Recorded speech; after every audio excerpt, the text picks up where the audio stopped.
చంపేస్తున్నాడు, కాపాడండి. ఎవర్రా పిలిచేది? ఎవరు? రే గుండుకి ఎందుకురా వాడిని అలా చంపేస్తున్నావు? నన్ను వాడు పెట్ట దగ్గర పెట్టి నిలిపేస్తా. చిచ్చి. ఏరా తమ్ముడు, వాడి దగ్గరికి ఎలా వెళ్ళావురా నువ్వు? నా దరిద్రం, నేను అటు వెళ్తుంటే నన్ను పట్టుకొని ఎక్కడ పడితే అక్కడ పెట్టి వాడు పెట్ట దగ్గర గట్ట పెట్టి నిలిపేస్తున్నాడు. చిచ్చి. ఏరా తమ్ముడు, నిన్ను కాపాడాను కదా, నీ లవర్ నాకు ఇస్తావా? లవరా అన్నా? నాకు లవర్ లేదన్నా, నేను సింగిల్. అన్నా నీకు గిఫ్ట్ ఇస్తాను, చెప్పే వరకు కళ్ళు తెరవకుండా కళ్ళు మూసుకో. అబ్రకదబ్రా అబ్రకదబ్రా గిలిగిలిచో.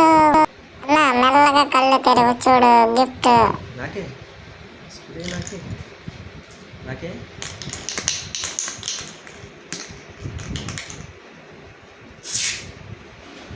అన్నా బాడీ స్ప్రే అనుకున్నావా? బాడీ స్ప్రే కాదన్నా, స్ప్రే బత్తడలకు వాడతారన్నా.